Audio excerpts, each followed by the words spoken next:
Nacimos con miedo y lo heredamos de nuestros ancestros. Desde la noche de los tiempos, ese miedo a lo desconocido, a la muerte misma, nos mostró la fragilidad de nuestra existencia y nos obligó a rezar de distintos modos, a invocar distintos dioses.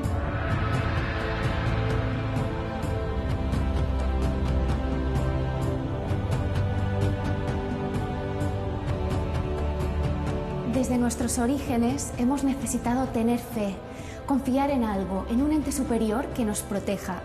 Ya sea de una manera u otra, forma parte de nuestra naturaleza la voluntad de buscar respuestas, de encontrar algo que nos reconforte en la vida y en la muerte.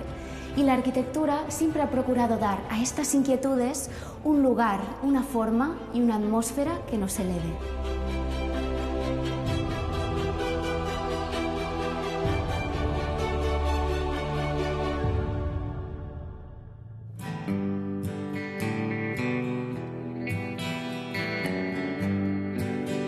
¿El ser humano es espiritual por naturaleza?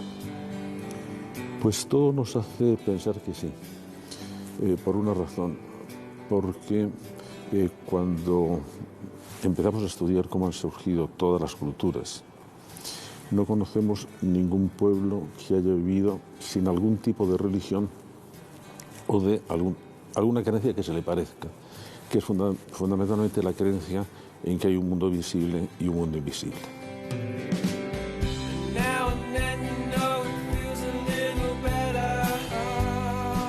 La religión, la inteligencia o el mundo de la enseñanza son algunos de los temas que interesan a José Antonio Marina. Filósofo, pedagogo y escritor, Marina investiga sobre todo aquello que nos hace más humanos. Si siempre hemos tenido estas necesidades y estas inquietudes, ¿no? de buscar respuestas y de conectar con algo que va más allá de nosotros mismos, entonces siempre hemos ido creando espacios para hacer esto, ¿no? ¿Cómo eran y cómo son estos espacios? Antes se creía que primero fueron la agricultura, luego se crearon las ciudades, pero ahora los antropólogos empiezan a pensar que ocurrió al revés. Primero hubo centros de culto. Esos centros de culto empezaron a atraer mucha gente. Al tener que alimentar a mucha gente y al estar mucha gente junta, empezaron a desarrollarse la agricultura y luego se crearon las ciudades. Es decir, que es posible que primero fueran los templos y luego las casas. O sea, siempre ha habido un vínculo muy fuerte, muy estrecho, entre religión y arquitectura. Sí, siempre. Primero, un vínculo más estrecho entre lugares especiales que no eran todavía construidos. Por ejemplo, todo hace suponer que las primeras pinturas prehistóricas eran pinturas que tenían alguna relación con religión o con magia. No eran para ser vistos porque están en sitios de muy difícil acceso.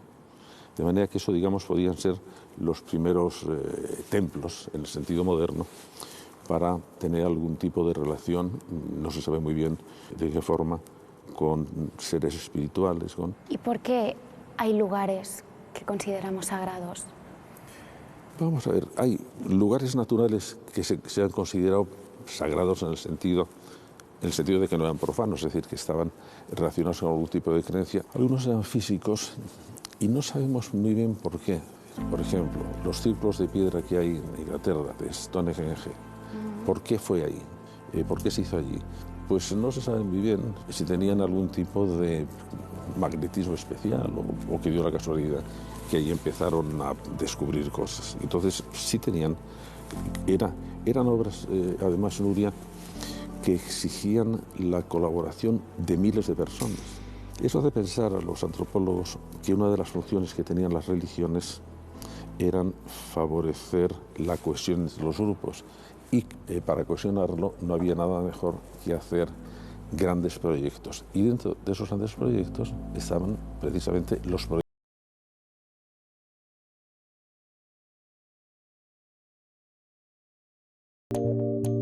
A menudo la historia de las religiones se ha escrito con la sangre de episodios atroces que poco concuerdan con sus mensajes de amor al prójimo. La Santa Inquisición, con Torquemada al frente, es uno de estos terribles ejemplos. Durante siglos, la Inquisición ofició en la iglesia de San Vicente, en Toledo. Un edificio mudéjar que ahora está destinado a exorcizar los antiguos demonios a través del arte. Que además está muy bien exorcizado, porque teniendo en cuenta que aquí, exactamente donde estoy yo, oficiaba un canalla como Torquemada, pues digo yo que cualquiera que se ponga, no solamente yo, sino cualquiera, realmente lo mejora, ¿no? Porque esta fue la capilla de la Inquisición entre los siglos XV al XIX, porque como sabes, en España tenemos más Inquisición que en el resto de Europa, si es que queremos creer que todavía no sigue. En 1842, la parroquia se desacralizó y tras diversos usos, hoy es la sede del Círculo de Arte de Toledo, una asociación cultural sin ánimo de lucro que rehabilitó el edificio para uso y disfrute de la ciudad. Esta iglesia estaba en unas condiciones lamentables, estuvo durante mucho tiempo en manos de la universidad, que la utilizaba como un aula de exámenes, pero en unas condiciones realmente malas. Y nosotros hicimos fue proponerle al ayuntamiento un plan de viabilidad, la rehabilitación integral de este edificio, y ahora este es un templo consagrado al arte y a la cultura. Pues aquí hacemos exposiciones permanentes a lo largo del año, hacemos encuentros de artistas, a veces son locales, nacionales, internacionales. Aquí se llevan a cabo conciertos de todo tipo, se presentan libros, se dan conferencias, hay festivales de cine, festivales de teatro. Tenemos una división departamental para atender todas y cada una de las propuestas que vengan en cualquiera de los campos del arte y de la cultura.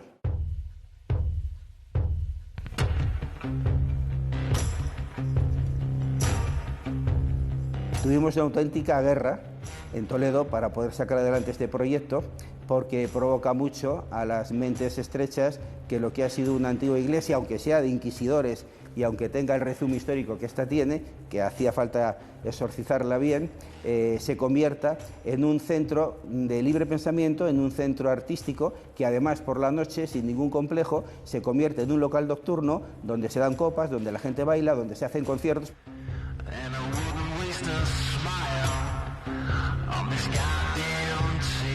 El ocio paga la cultura, las copas de noche pagan las exposiciones y pagan todas las conferencias y las presentaciones de libro que se hacen por el día. Así no dependemos de políticos, de banqueros o de gente más siniestra. Tenemos realmente un centro muy libre y que podemos utilizar sin ningún complejo, sin ningún problema, sin ninguna servidumbre y sin tener que estar con cuidadito y de puntillas para no ofender a nadie. Ofendemos a todo el que quiera ofenderse con lo que hacemos aquí con la mayor libertad del mundo.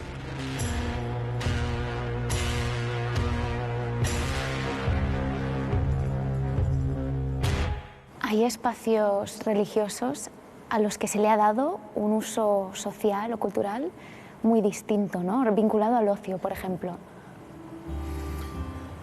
Bueno, supongo que no habrá más remedio, sobre todo para conservarlos. A mí eso no me gusta. No me gusta concretamente con las iglesias. Había una cosa que decía un gran filósofo no religioso, Heidegger, en Alemania, que decía, pero a mí me gusta entrar en una iglesia, aunque no crea en ello, porque en una iglesia me parece ver una tradición larguísima de vidas religiosas. Yo creo que perder esos espacios yo creo que no es bueno.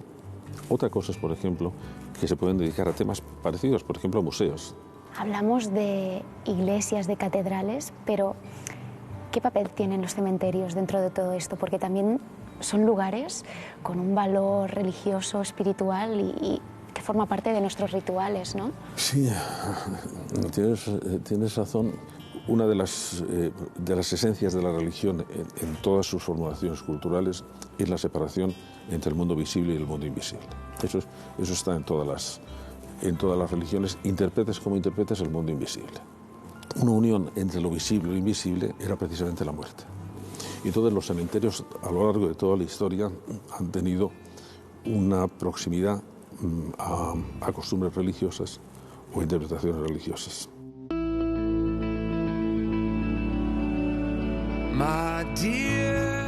Por lo general, los espacios funerarios siempre se han considerado lugares místicos, localizados en zonas privilegiadas que acentuaban el tránsito del mundo material al inmaterial. Enric Miralles y Carme Pinós siguieron esa senda en el cementerio de Igualada idearon un espacio para los muertos que genera múltiples sensaciones en los vivos.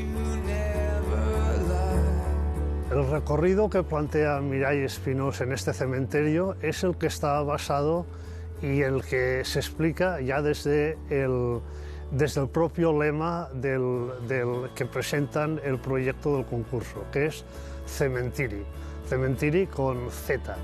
Es como un trazado, una Z, desde la parte de la entrada, la plaza de la entrada, hasta la plaza de la parte inferior, crea toda esta avenida donde están los nichos y llegaría con la tercer palo de la Z, llegaría hasta la riera.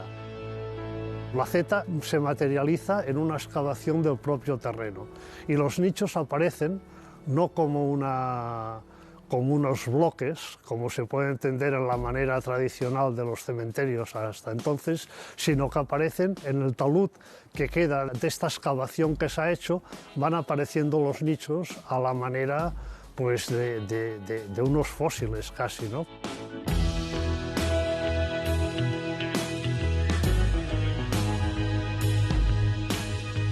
Del proyecto original del cementerio ideado por Miralles y Pinós, solo se construyó una cuarta parte.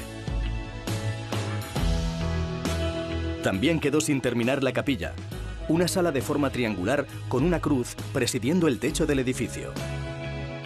La capilla está integrada dentro del terreno, la cubierta de la capilla es como si fuese una cueva, se integra prácticamente como el resto del cementerio. Es lo que hay que fijarse, cómo está integrado y cómo aparecen en la pared de los edificios de servicios las luces y las sombras. Las luces, o sea, dobles paredes que crean sombras una sobre la otra, los voladizos que aparecen como unos elementos que también crean estas sombras sobre el espacio en el que están suspendidos, ¿no?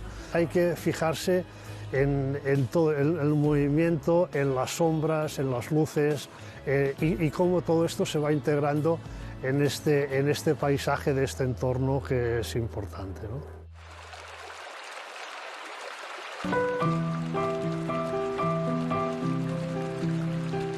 Las simbologías de este cementerio yo creo que pueden existir muchas. Por ejemplo, en este movimiento de las travesas que parecen que han estado movidas por el agua, puede aparecer esta simbología de la vida, que es como el río.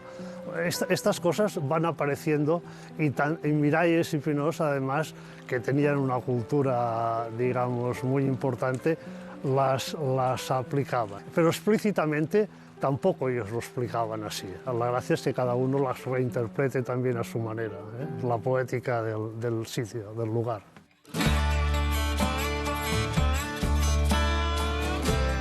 ¿Qué crees que la arquitectura contemporánea ha aportado a la religión? Yo creo que la arquitectura contemporánea se interesó por la religión hasta los años 70. Y luego yo creo que está un poco separada de religión, entre otras cosas, porque la parte más monumental de la arquitectura a mí me parece que se ha ido al mundo de la empresa. Ahora esta moda que hay de los edificios singulares. Icónicos, ¿no? Que son casi icónicos. Pues es un poco parecido, pero lo que tiene la función ya no es religiosa, es para las grandes empresas.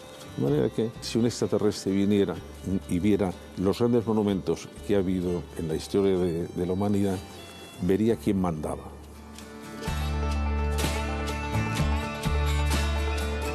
En un proyecto religioso, entonces, un arquitecto se puede dejar llevar y porque tiene quizás menos condicionantes de normativas, de cosas de este tipo, sino que puede ser más creativo, ¿no? Yo creo que sí. Y además eso se ha visto a lo largo de toda la historia. Es decir, cuando se pasa de una construcción románica, que es una construcción muy pesada y con muros muy gruesos, con pocas ventanas, se imagina que las catedrales debían hacer ascender el alma hacia Dios y se empieza a querer hacer ojivas muy altas. No había medios técnicos para hacerlo. Primero se les ocurre la idea de algo que sí es importante en la arquitectura religiosa, que tiene que crear un clima especial. Eso te iba a preguntar. ¿Qué debe tener un espacio para que nos transmita esto, para que nos conecte con lo espiritual y con algo que... Claro, lo primero es eso, es decir, los templos eran fundamentalmente un sitio para fomentar una actitud en el fiel que iba allí. Una actitud de comunicación, una actitud de espera, una actitud de oración. Y por lo tanto tenía que ser un tipo de arquitectura que no perturbara, que no distrajera. Tenían que ser durante mucho tiempo ambientes que demostraran la grandeza de Dios. Entonces ya tenía que ser realmente... O sea, estás relacionado con querer transmitir una sensación de casi hacerte sentir pequeño, ¿no? Ante una inmensidad. Sí, claro. Por eso estas dimensiones. Claro. Y porque ya te digo, así como otras arquitecturas son arquitecturas funcionales, en que tienes que hacer que aquello sirva para si es una casa o si es un teatro o si es una estación de ferrocarril. Claro, esto es un espacio para proporcionar una determinada vivencia. Yo creo que para muchos arquitectos es muy atractivo.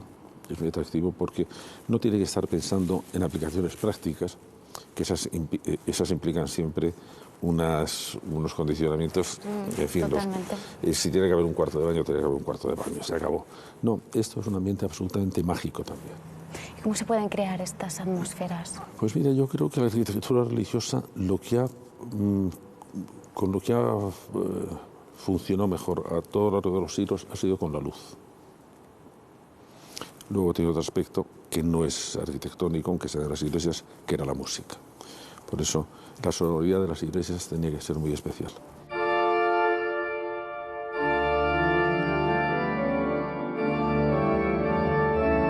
La arquitectura ha estado desde sus inicios íntimamente ligada a los lugares de culto, desde los templos romanos hasta las iglesias góticas.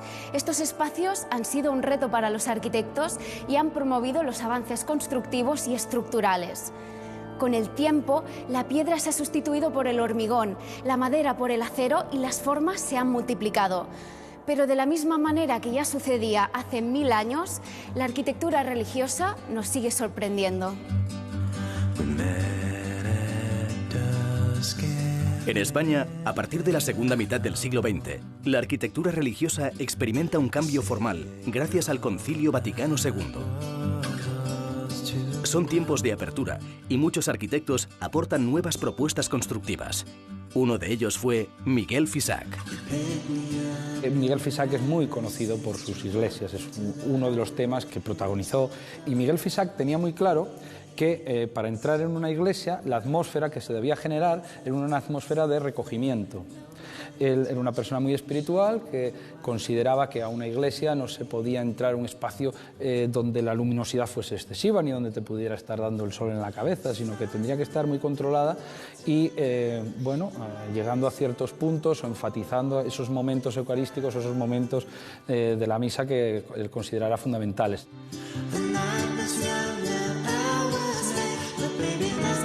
Tenía generalmente 2 o 3 normas, que un cierto carácter ascensional de la luz hacia la zona del altar, y en ese sentido tiene muy buenos ejemplos. El ejemplo de San Pedro Mártir es un gran ejemplo de cómo se genera ahí la luz a través de un lucernario hecho con tubos, de una manera muy, vamos a decir, muy barata, muy constructiva, pero con un efectismo tremendo. Lo mismo ocurre en Santa Ana. Santa Ana será la primera iglesia postconciliar. En el año 65 se aprueba el Concilio Vaticano II, que va a generar una serie de cambios en la liturgia, y esos cambios en la liturgia tienen que ser de alguna manera aprendidos por los arquitectos. Los arquitectos a partir de ese momento tienen que adaptar el diseño de sus iglesias a lo que está dando el Concilio Vaticano II.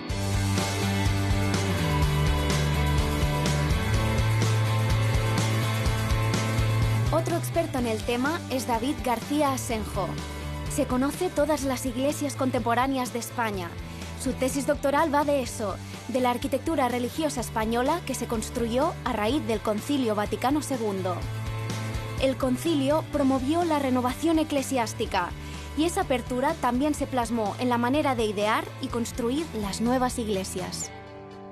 Es una arquitectura que rompe con la tradición, incorpora las vanguardias artísticas de la primera mitad del siglo XX, se incorporan a la arquitectura religiosa, y puede haber dos aspectos en el hecho de que un arquitecto tenga un deseo de construir una iglesia. El primero es el construir algo que conecta con lo más íntimo del ser humano, y otro aspecto importante es el hecho de construir un edificio simbólico. Es un icono de poder y es un icono de una sociedad que se reúne en torno a ella para mostrar lo mejor de sí misma.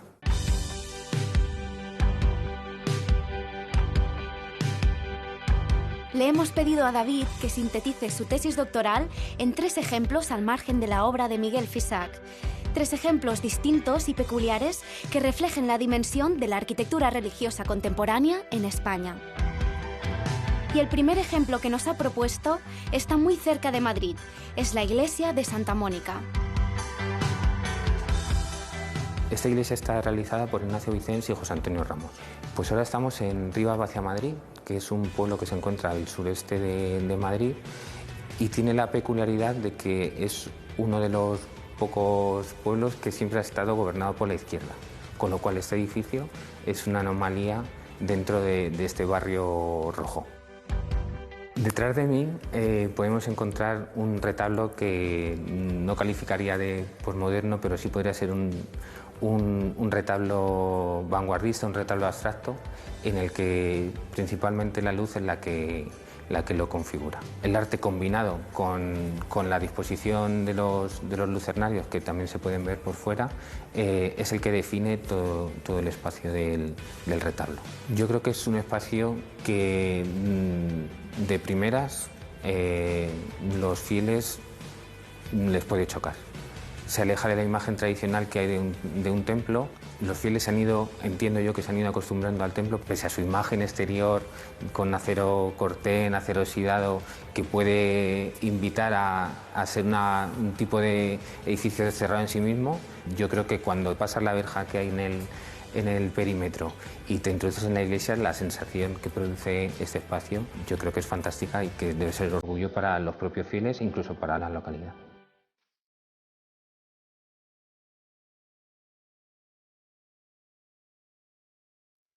La iglesia del Jesús de Rafael Moneo tiene como principal característica la incorporación de los mejores artistas vascos a la concepción espacial del templo.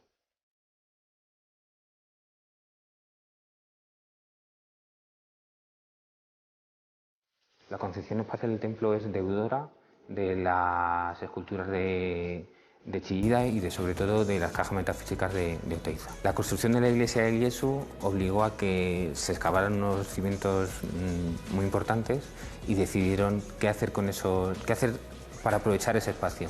Pues una de las soluciones es tan prosaica como vamos a construir un supermercado. Al final el mercado siempre está vinculado a la iglesia, los mercados estaban cerca de las iglesias, en las plazas de las iglesias. Construimos un mercado con el alquiler de ese mercado nos permite financiar la iglesia. Es una anécdota, pero al final habla de la relación que tiene la iglesia con la sociedad.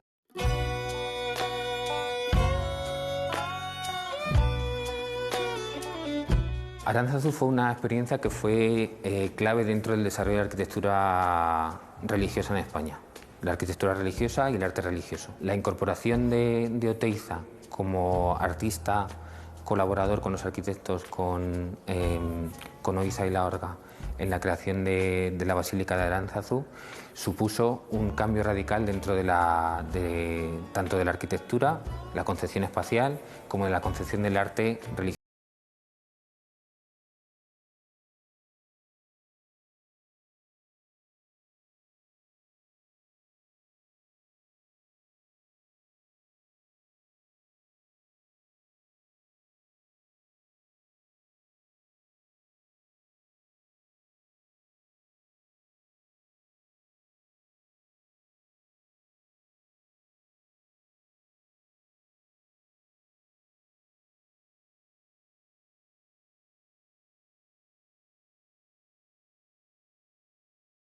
De hecho, ahora se van a cumplir 50 años de que se pudieron colocar finalmente la imagen de los 14 apóstoles en el friso de Aránzazu, porque durante muchos años estuvieron abandonadas en una carretera, porque cuando se presentó la propuesta a la comisión litúrgica dijo que de ninguna forma se iban a colocar esas imágenes, que eran totalmente faltas de religiosidad, que además no eran 12 sino que eran 14, que no reflejaban...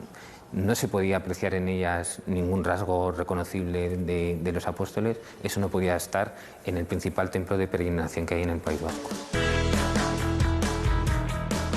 Por suerte, y aunque les costó, las autoridades eclesiásticas cambiaron de parecer y el santuario de Aránzazu pudo albergar finalmente las esculturas de Oteiza o Chillida. Y precisamente con la garra de Chillida despedimos el programa de hoy. Hay espacios donde el arte o la belleza nos conectan con lo espiritual, con un mundo más allá de los sentidos. Espacios que se convierten en nuestros lugares especiales. Puede ser un templo, un escenario durante un concierto como es mi caso, o un paisaje natural como el Peine del Viento en la playa de Ondarreta en San Sebastián, el que fue uno de los lugares favoritos de la infancia del escultor Eduardo Chillida.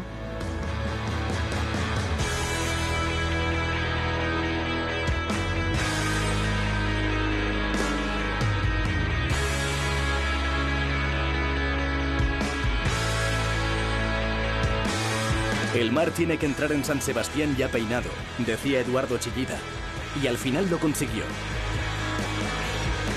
En 1977, con la ayuda del arquitecto Luis Peña Ganchegui, su sueño se hizo realidad.